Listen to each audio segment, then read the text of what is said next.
अगर मैं कश्मीर में कुछ कर लेता तो मेरे घर तो ईडी पहुंच जाती है, आज से पहले इनकम टैक्स वाले पहुंच जाते। आज मैं सीना ठोक के कह सकता हूं कि प्रधानमंत्री के पास सारी संस्थाएं हैं, सब कुछ है, और मेरी सारी जांच करा लें, मैं इसी तरह बेधड़क रहूंगा, चूंकि मेरे पास कुछ नहीं। मैंने कश्मीर में जाने के फौरन बाद 2 फाइलें मेरे सामने आई। एक में तो अंबानी इन्वॉल्व थे और एक में संघ के एक बड़े अफसर हैं वो थे, एक पुराने महबूबा की मिनिस्ट्री के मिनिस्टर थे और जो अपने को प्रधानमंत्री जी के बहुत नज़दीक बताते थे। मुझे सेक्रेटरीज ने दोनों डिपार्टमेंट के बताया साहब इसमें घपला है। मैंने दोनों डील कैंसिल कर दिए। सेक्रेटरीज ने मुझे ये भी बताया कि साहब इसमें 150 करोड़ रुपया आपको मिल सकता है। मैंने कहा मैं तो 5 कुर्ते पजामे लेके आया हूँ, ऐसे ही चला जाऊँगा। लेकिन एहतियातन मैंने प्रधानमंत्री जी से वक्त लिया और उनसे मिलने गया और उनको मैंने कहा कि साहब ये फाइल है, ये इसमें घपला है, ये लोग इसमें इन्वॉल्व हैं, ये आपका नाम लेते हैं, आप मुझे बताएं क्या करना है। अगर इसे कैंसिल नहीं करना है तो मैं छोड़ देता हूं, किसी दूसरे को लगा दीजिए मेरी जगह, लेकिन मैं रहूंगा तो इसको होने नहीं दूंगा। मैं इस बात की तारीफ करूंगा प्रधानमंत्री की कि उन्होंने कहा कि नहीं सत्ताल, करप्शन पे कोई कॉम्प्रोमाइज़ नहीं की ज़रूरत है। मैंने वो किया। और कश्मीर में जो इतनी करप्ट स्टेट है कि आप अंदाज ही नहीं लगा सकते हो। सारे देश में कमीशन 5-4% मांगा जाता है, कश्मीर में 15% मांगा जाता है। उस स्टेट में दहशत हो गई और मेरे रहते कोई करप्शन का बड़ा काम नहीं हुआ। आते आते मैंने वहाँ एक, आप देखते होंगे आजकल प्रेस में और टीवी में, उसको रोशनी एक्ट कहते थे।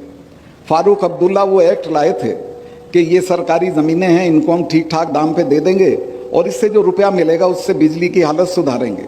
बिजली की हालत तो सुधरी नहीं। कई एकड़ का प्लॉट फारूक अब्दुल्ला को मिल गया, उनके बेटे को मिल गया, महबूबा को मिल गया। मुझे लोगों ने जब शिकायत की, मैंने पता कराया तो उन्होंने कहा जी बिल्कुल ऐसे ही है।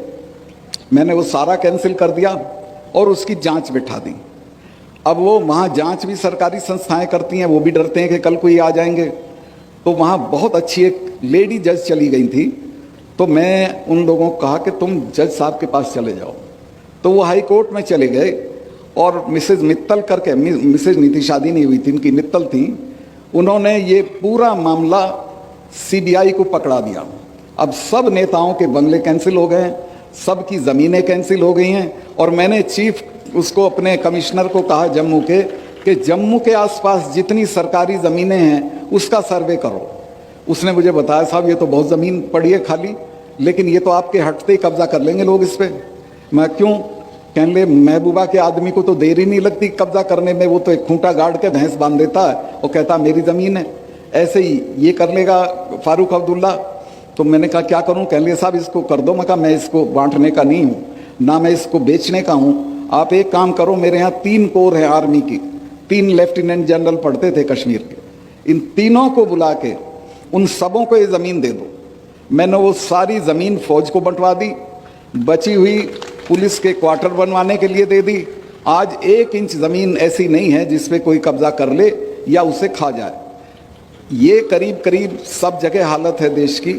तो मैं आपसे जो नए जो अफसर आए हैं उनसे ये उम्मीद करता हूँ कि आप जहाँ जाओ कार्निवोलस फ्लावर मत बनना, समाज के दबाव में मत आना, ख़ास तौर से बीवियों के दबाव में बिल्कुल मत आना। वही खराब करती हैं, बुरा मत माने। वो पड़ोसन की सारी चीज़ दिखाएंगी, देखो इसके ये है। आजकल एक टीवी में ऐड आ रहा है, वो एक अफसर है, वो जा रहा है अपनी बीवी के साथ अपने मातहत के यहाँ, तो कहता मेरा जूनियर है। तो जाते कहती जूनियर है, घर तो देख कितना बढ़िया कर रखा है, मिसेस शर्मा की साड़ी तो देख कैसी है। तो ये दबाव आएंगे आप पे, ये दूर नहीं है। और आपको भी अच्छा लगेगा कि आप थोड़ा पैसा कमा लें, बढ़िया गाड़ी लें, बंगला बना दें। मैं ऐसे ऐसे लोगों को जानता हूँ जयपुर में कि जिनके गांव में फूस का घर नहीं था और उन्होंने क्या क्या बंगले बना रखे हैं। वो आपके समाज में भी आके इनाम बांट जाते हैं, आप कभी देखते ही नहीं कौन है, कौन आ रहा है, कौन नहीं, कौन जा रहा है।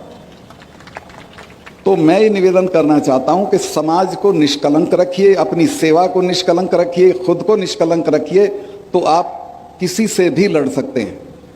मेरे पास आज यकीन करेंगी बहन जी, आपसे बता रहा हूं मैं कि रिटायरमेंट के बाद रहने के लिए घर नहीं है।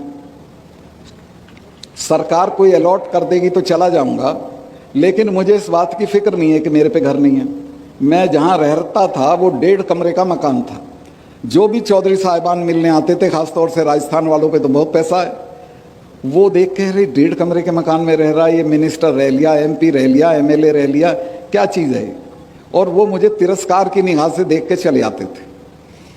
लेकिन मुझे ये पता था यही गरीबी जो है ये मेरी ताकत है, और मैं आज भी महसूस करता हूँ कि मैं देश के किसी भी ताकतवर आदमी से लड़ सकता हूँ। किसानों के सवाल पे अगर लड़ाई आगे बढ़ी तो मैं इस पद को छोड़ के उनके साथ खड़ा हो जाऊंगा और किसी की कोई परवाह नहीं करूँगा। लेकिन ये तभी संभव है जब मेरी अलमारी में कोई गलत चीज़ न रखी।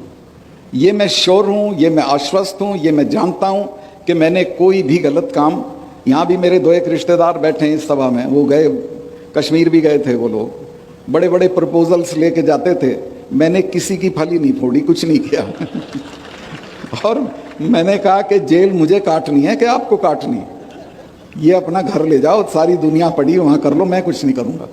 तो मैं जो नए लोग चुने गए हैं उनसे ये चाहूँगा कि वो अपने मानदंड कायम करें, ईमानदारी के, निष्ठा के, अपने समाज के लिए कमिटमेंट के, और अपने समाज को आगे बढ़ाएं। ये जो संस्थाएं हैं जैसी चला रहे हैं, इनमें जो योगदान हो सके वो दें, क्योंकि यहीं से हमारे बच्चे निकलेंगे और वो आगे बढ़ेंगे। कि जो यहाँ ये जाट गौरव संस्थान वाले काम कर रहे हैं, इसी तरह के कामों से समाज बढ़ेगा, इसी तरह के कामों से समाज की तरक्की होगी। समाज की तरक्की बुढ़े के मरने पे 40 गांव का खाना देने से बुढ़ा सूरजमल नहीं हो जाएगा। बुढ़ा तो वही रहेगा जो मरा है। आप दहेज बंद करिए, बच्चियों की पढ़ाई पे रुपया लगाइए, बैठक बड़ी भवन, 4 आदमी नहीं घर में 20 कमरे की कोठी ठोकते हो काहे के लिए भाई? बच्चे को पढ़ाओ, लंदन भेजो, अमेरिका भेजो, यहाँ के बढ़िया से बढ़िया संस्थान में भेजो। उस तरफ तवज्जो नहीं है। एक बहन जी हमारी मदद कर सकती हैं, सुमित्रा जी। यहाँ की औरतों में सोने का बहुत शौक है, सोना पहनने का इतना चलन है कि यहाँ से यहाँ तक सोने में भरी रहती हैं। मैंने इसकी तस्दीक करी है कि सोने का इतना क्रेज और शौक है कि चाहे घर बिक जाए सोना होना चाहिए। इन सब चीज़ों को छोड़ें, ये अवगुण हैं, इनसे बचें और अपने बच्चों को बढ़िया से बढ़िया तालीम दें, उसको वैल्यू सिस्टम दें, उसको ईमानदार और निडर होना सिखाएं। तो मैं समझूंगा कि आप अपने